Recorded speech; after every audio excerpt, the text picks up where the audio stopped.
السلام علیکم. میرا نام رائے نظر ہے، رائے نظر حیات، اور آپ سن رہے ہیں میرا پوڈ کاسٹ جس کا نام ہے RNH اسپاٹ لائٹ. جی تو الیکشن ہو گئے، بات تو بہت سخت ہے، لیکن حقیقت یہی ہے کہ کیا یہ سیاسی جماعتیں واقعی 24 کروڑ سے زائد انسانوں کے ملک پر حکومت کرنے کے قابل ہیں؟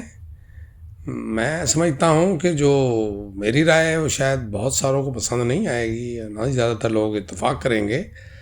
چلیں، نہیں کرتے تو نہ کریں، یہ تو میرا پرسنل خیال ہے اور یہ میرا اپنا پرسنل پوڈ کاسٹ ہے، میں تو اپنا ذاتی ویو دے سکتا ہوں. حقیقت تو یہی ہے. آپ دیکھ رہے ہیں جب سے الیکشن کا اعلان ہوا، انتخابی مہم چلی اور اس کے بعد نتائج آئے، اور نتائج آنے کے بعد جو تماشا لگا وہ سب کے سامنے ہے. یعنی آپ جہاں جیت جائیں، یہ ہماری مینٹالٹی ہے نیشنل، وہاں ٹھیک ہوئے، یعنی NWFB میں ٹھیک ہوئے، اور جہاں آپ ناکام ہوئے وہاں دھاندلی ہو گئی. کتنے ہی حلقے ایسے ہیں جہاں سے ہارنے والے عدالت سے رجوع کر چکے ہیں، اور وہ ان کا حق بھی ہے، لیکن اس کے باوجود عدالت نے ایک اچھا فیصلہ کیا ہے کہ جناب آپ الیکشن کمیشن کے پاس جائیے.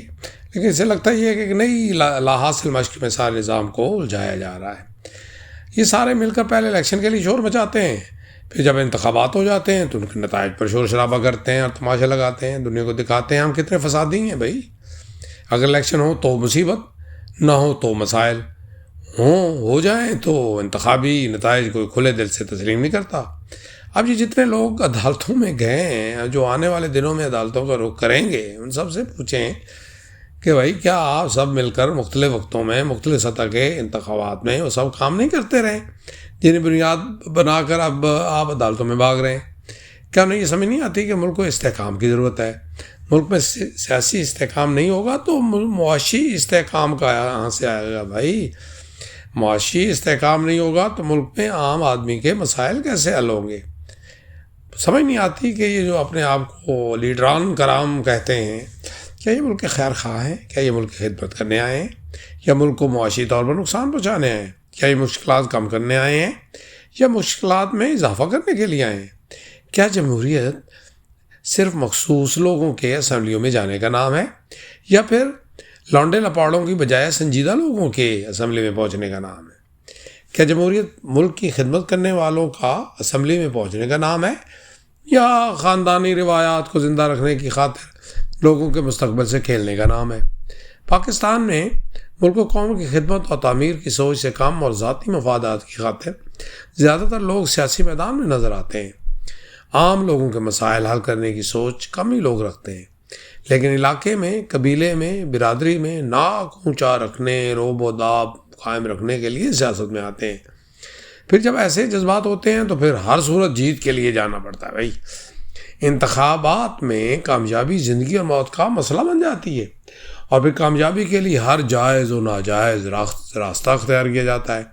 اس میں نہ کوئی قانون دیکھا جاتا ہے، نہ آئین کی کوئی اہمیت ہوتی ہے، نہ رشتوں کی قدر رہتی ہے، نہ دہائیوں کی دوستی کا احساس رہتا ہے، نہ کوئی کمزور اور بے بس اہمیت رکھتا ہے. یہ روایتی طرز سیاست ہے جو کہ گزشتہ چند برسوں میں اس سے بھی زیادہ خطرناک رجحان فروغ پا گیا ہے، اور وہ یہ ہے کہ جی مخالف سیاستدان کسی بھی صورت قابل قبول نہیں ہے.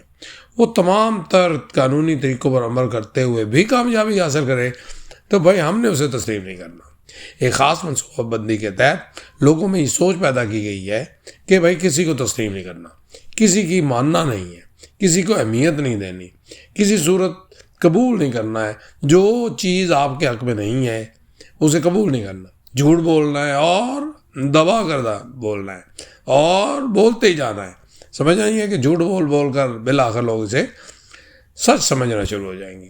اپنی غلطی تسلیم نہیں کرنی، دوسروں کی خامی کو چھوڑنا نہیں، ہر حال میں مخالف کو اس ملک کے لیے تباہ کن ثابت کرنا ہے، اپنی ایک لگائی اینٹ کو تاج محل ثابت کرنا ہے، اور لوگوں کے محل کو قبرستان بنا کر پیش کرنا ہے. مخصوص سوچ کے حامل افراد کو اس انداز میں تیار کیا گیا ہے کہ اب وہ سوچنے سمجھنے کی صلاحیتوں سے ہی محروم ہو بیٹھے ہیں، یعنی کھو بیٹھے ہیں. اگر کوئی اپنی جماعت کو ووٹ ڈالتا ہے تو وہ سمجھتا ہے کہ دنیا کے تمام انسانوں نے اسی جماعت کو ووٹ ڈالا ہوگا، جس امیدوار کو اس نے ووٹ لیا ہے وہ تو ہار ہی نہیں سکتا. کیا یہی جمہوریت ہے؟ کیا جمہوریت صرف انتخابات جیتنے کا نام ہے؟ اب پاکستانی سوشل میڈیا بھرا پڑا ہے یہ کن الفاظ میں اپنے خیالات کے اظہار کرتے ہیں، وہ ان کی سوچ کو ظاہر کرنے کے لیے کافر ہے۔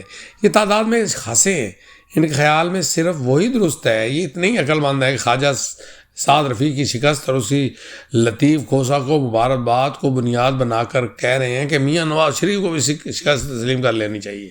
حالانکہ جس الیکشن کمیشن نے خواجہ سعد رفیع کی ناکامی کا اعلان کیا ہے، اسی الیکشن کمیشن نے میاں نواز شریف کی کامیابی کا بھی اعلان کیا ہے، اسی الیکشن کمیشن نے ان ناکام امیدواروں کا بھی اعلان کیا۔ تو یہ اپنے ہارنے والوں کو عزت کے ساتھ شکست تسلیم کرنے کا مشورہ کیوں نہیں دیتے؟ یہ بند دماغ رکھنے والوں کو ایک ایسا قبیلہ ہے جن کا عقل، سمجھ، شعور، فہم و فراست سے دور کا کوئی رشتہ نہیں۔ بدقسمتی یہ ہے کہ ان کے رہنما بھی ویسے ہیں۔ اگر آج ہم مشکلات کا شکار ہیں تو اس کی سب سے بڑی وجہ ہم خود ہیں۔ جب ہم یہ فیصلہ ہی نہ کر پائیں کہ کون غلط ہے، کون درست ہے، کون دوست ہے، کون دشمن، تو پھر ہمیں پھینٹی لگنا ہی چاہیے، اور وہ لگ رہی ہے۔ سیاستدانوں تو اس لیے ذمہ دار ہے کہ وہ رہنمائی کرنے کی بجائے اپنا حصہ اکٹھا کرنے کی اہمیت کو زیادہ سمجھتے ہیں۔ وہ کہ جنہیں رہنما کہا جاتا ہے، رہنما لکھا جاتا ہے، رہنما سمجھا جاتا ہے، وہ خود نہیں جانتے کہ منزل کہاں ہے، منزل ہے تو کیا ہے، اگر منزل نہیں ہے تو وہاں پہنچنا کیسے ہے۔ کیا رہنما ایسے ہوا کرتے ہیں جو یہ فیصلہ نہیں کر سکتے کہ چند لائنیں کیسے لکھنی ہیں، اور ملک و قوم کے مستقبل کا فیصلہ کرنے میں نفرت، انتشار، تقسیم، ضد اور تشدد کو اہمیت دیتے ہیں؟ تو اس کو آپ اس حوالے سے بھی دیکھیے کہ یہ چیزیں کب سے چلیں گی۔ سب سے پہلی بات تو یہ ہے، اس حوالے سے بھی دیکھیے کہ سیاسی طور پر نابالغ افراد کو ووٹ کا حق ہونا چاہیے یا نہیں۔ اس پر ایک گرینڈ ڈائلاگ کی ضرورت ہے۔ بدقسمتی یہ ہے کہ ان سیاسی نابالغوں کی آوازیں سن کر ملک کے نامی گرامی سیاست تجزیہ کار بھی کہیں نہ کہیں حقائق سے پردہ پوشی کرتے ہیں، یا پھر عوام تک درست پیغام پہنچانے میں کامیاب نہیں ہو پاتے۔ ممکن ہے وہ زمینی حقائق سے واقفیت رکھتے ہوں، لیکن رد عمل سے بچنے کے لیے کھل کر اظہار نہ کرتے ہوں۔ اگر یہ حالات ہیں تو پھر کیا انہیں مقبول بیانیہ کی رو میں بہہ جانا چاہیے؟ میرے خیال میں ایسا نہیں ہونا چاہیے۔ اچھی معلومات کے ساتھ زمینی حقائق کو مد نظر رکھتے ہوئے عوام کی درست انداز میں رہنمائی کی جانی چاہیے۔ میں یہ کہتا ہوں کہ ہمارے ملک میں سوچنے کے معیار، تعلیم کی حالت، معاشی مشکلات کو سامنے رکھا جائے تو وہ ووٹ کے لیے 18 سال کی عمر نامناسب ہے، اس پر نظر ثانی ہونے چاہیے۔ یہ ایک نہایت غیر مقبول بات ہے، میں کہہ رہا ہوں کہ یہ یوتھیوں کے پیچھے پڑا ہوا ہے، لیکن ایک مسئلہ ضرور ہے، اس پہ توجہ دینی چاہیے۔ اگر آپ اس عمر میں ووٹ کا اختیار دینا چاہتے ہیں تو پہلے غربت ختم کریں، بے روزگاری ختم کریں، جاگیردارہ نظام ختم کریں، تعلیمی نظام کو تخلیقی بنائیں، رٹے کا نظام ختم کریں، لوگوں کو ذہنی طور پر آزاد کریں، مضبوط بلدیاتی نظام قائم کریں تاکہ ووٹر کی بچپن سے تربیت ہو۔ بلدیاتی نمائندے فون کال ای میل پر حاضر ہوں، بلدیاتی نمائندوں کی پرکشش تنخواہیں مقرر کریں۔ اگر تو آپ یہ کام کر سکتے ہیں تو 18 سال کی عمر میں بسم اللہ ووٹ کاسٹ کرنے کی اجازت پر غور کیجیے اور دیجیے۔ اگر آپ یہ اور اس سے ملتی جلتی چیزیں یا اس سے بہتر چیزیں نہیں کر سکتے تو ووٹنگ کے اس تباہ نظام سے جان چھڑائیں۔ پاکستان کے حالات اس نظام کی اجازت نہیں دیتے، ہم اس سے متحمل نہیں ہو سکتے۔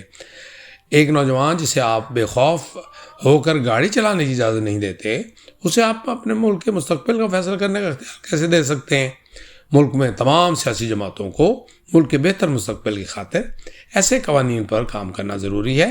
جب تک چھوٹے چھوٹے سیاسی فوائد کے لیے ہم قومی مفاد کو قربان کرتے رہیں گے، اس وقت تک ملک و قوم کے بہتر مستقبل کی خاطر ضروری قانون سازی نہیں کر سکیں گے۔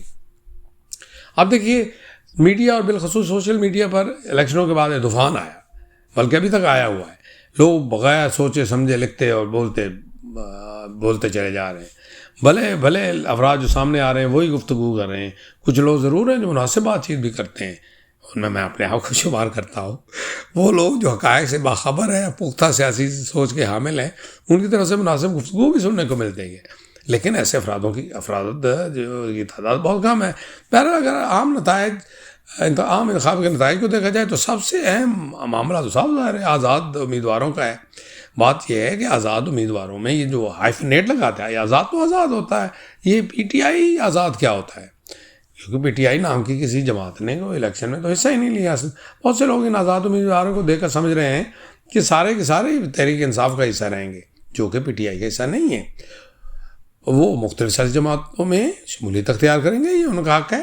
آزاد امیدواروں کی طرف سے مختلف سیاسی جماعتوں میں شمولیت کا سلسلہ شروع بھی ہو چکا ہے. سب یہ جاننا چاہتے ہوں گے کون سے لوگ پاکستان تحریک انصاف کا حصہ رہیں گے. اپنے وہ جو انہوں نے قسمیں وسمیں اٹھائی ہیں، اور اس کے بعد پھر وہ لوگ ہوں گے جنہوں نے تاب سے قبل قرآن کریم پر حلف دے رکھا ہے کہ کامیابی کے بعد وہ کسی اور سیاسی جماعت کا حصہ نہیں بنیں گے. وہ آزاد امیدوار جنہوں نے حلف نہیں دیا وہ بھی کسی سیاسی جماعت کا حصہ بن سکتے ہیں. قانونی طور پر ایسی کوئی پابندی نہیں. قومی اسمبلی میں پاکستان تحریک انصاف کے زیادہ سے زیادہ 40 سے 50 درمیان نشستیں ہوں گی. جو کہ بہت سے سیاستدانوں کے ذاتی مفاد ہوتے ہیں، وہ نظام یا حکومت سے باہر برداشت نہیں کر سکتے، اس لیے انہیں ہر حال میں حکومت میں حصہ رہنا ہوتا ہے. اس سے جو بھی ممکن ہو وہ کرتے رہیں گے. امکانات یہی ہیں کہ مرکز میں مسلم لیگ نون کی حکومت بنانے جا رہی ہے. زرداری صاحب صدر بننے جا رہے ہیں، اور مریم جو ہے وہ چیف منسٹر پنجاب بننے جا رہی ہیں، کیونکہ پنجاب میں مسلم لیگ ایک سیاسی جماعت ہے، تو یہاں سے ویسے حکومت سازی میں مشکلات کا سامنا نہیں کرنا پڑے گا. اور پرویز اشرف و دستور رہیں گے اسپیکر نیشنل اسمبلی، اور میرے خیال میں ساگ ڈار کو چیئرمین سینٹ بنایا جائے گا. میں یہ تو نہیں کہتا کہ PDM-2 ہوگی، لیکن اس سے ملتی جلتی شکل بارہ لگ رہا ہے کہ ایسی ہوگی، ورنہ اس کے بغیر آگے معاملہ چل نہیں سکتا. ورنہ دوسری صورت ہوگی دوبارہ الیکشن کروائے جائیں. سبحان اللہ، دوبارہ الیکشن کروائے جائیں تو آپ دیکھیے گا پھر اس کا اور کیا نتیجہ آتا ہے. اتحادی جماعتوں میں کیا فارمولہ طے پاتا ہے یہ تو اب کل واضح ہو جائے گا. اس چیز سے قابل بحث ضرور ہے، لیکن مسلم لیگ نون اور پاکستان پیپل پارٹی حکومت میں دو سب سے بڑی جماعتیں ہوں گی. جہاں تک بانی PTI عمران خان کا تعلق ہے تو محسوس ہوتا ہے کہ انہوں نے 9 مئی کے واقعات سے بظاہر کوئی سبق نہیں سیکھا ہے. مگر جو PTI کی سنجیدہ قیادت ہے وہ اس نتیجے پر پہنچ چکی ہے کہ ریاست کے سب سے اہم اور ملکی دفاع کے ضامن ادارے کے ساتھ اس حد تک محاذ رائے قومی اور ملکی مفاد میں نہیں ہے. بانی PTI اور ان کے جماعت کے جو سنجیدہ افراد ہیں ان کو اس سوچ کی حوصلہ افزائی کرنا چاہیے. شاید غلطی کا احساس ہی ہے جس کی وجہ سے جب مسٹر عمران خان قیدی ہوا تو کوئی احتجاج نہیں ہوا، دوڑ بوڑ بھی نہیں ہوئی، تشدد کی سیاست بھی نظر نہیں ہوئی. اس کا مطلب یہ ہے کہ وہ جیل جلنے کے بعد کہیں نہ کہیں تعاون ضرور کر رہے ہوں گے. کاش ان کی طرف سے مفاہمت کی سوچ طریقے عدم اعتماد سے پہلے ہی اس کے بعد ہوتی تو ملک کا اتنا نقصان نہ ہوتا، نہ اتنا بڑا سیاسی و معاشی بحران ہوتا، نہ ملک میں اتنی تقسیم ہوتی، نہ انتشار ہوتا، نہ اتنی نفرت تشدد فضا قائم ہوتی. بہرحال اب پاکستان کو آگے بڑھنا ہے. ماضی کو بدلا تو نہیں جا سکتا، لیکن بہتر مستقبل کی تعمیر کے لیے کوشش تو کی جا سکتی ہے. اس لیے لگ بھگ 25 کروڑ لوگوں کے اس ملک کو، جس نے وقت کے ساتھ ساتھ 26 اور 27 کروڑ ہونا ہے، چند سو لوگ ان کروڑوں لوگوں پر رحم کرتے ہوئے اپنے آپ کو بدلیں. ورنہ یاد رکھیں یہ دم توڑتی ہوئی لولی لنگڑی جمہوریت بھی کسی وقت دم توڑ سکتی ہے. تو وہ فارمولہ تو ختم ہوا کہ جناب آدھی ٹرم جو ہے پیپلز پارٹی اور نون کے درمیان بانٹ دی جائے. اب لگ یہ رہا ہے کہ کل جو پیپلز پارٹی کا فائنل اجلاس ہو رہا ہے CEC کا، اس میں یہی فیصلہ ہوگا کہ تعاون کیا جائے گا. زرداری صاحب صدر ہوں گے، جو ہمارے پنجاب ہے وہ ہوگا مریم کے پاس، شہباز شریف بنیں گے وزیر اعظم، اور اسی طرح پیپلز پارٹی کے پاس نیشنل اسمبلی ہوگی، اور جو سینٹ ہوگا وہ جائے گا نون کے پاس.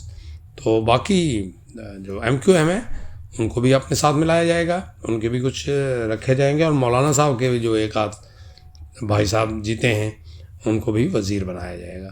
تو اس طرح یہ PDM-2 بھی بن رہی ہے.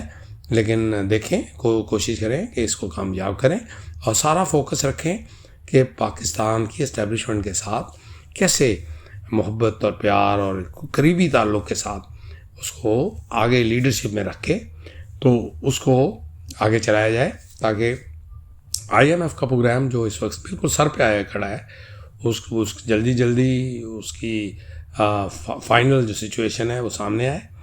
تو ہمیں چاہیے کہ ہم ایز اے قوم آگے بڑھنے کے لیے اپنی جتنی پولیٹیکل پارٹیز اس میں میدان میں ہیں اور اس وقت ایوان میں آنے والی ہیں، 29 جو جنوری ہے اس کو پہلا اجلاس ہو رہا ہے، اس میں دودھ کا دودھ اور پانی کا پانی ہو جائے گا. لیکن ہمیں چاہیے کہ سب کو یہ کہا جائے کہ سب اس وقت پاک فوج کے پیچھے طاقت بن کے کھڑے ہو جائیں تاکہ ملک جو ہے وہ اب اقتصادی طور پر ترقی حاصل کر سکے. اور یہ جو PDM2 ہے یہ ایسا لگے کہ یہ عام میجورٹی باتوں میں سے اور حکومتوں میں سے بھی زیادہ مضبوط ترین ہے. چلیں جی, ملتے ہیں اگلے ویلاگ میں اور اگلے پوڈ کاسٹ میں. میرا نام رائے نظر حیات ہے اور یہ میرا پوڈ کاسٹ ہے جس کا نام ہے RNH اسپاٹ لائٹ. خدا حافظ.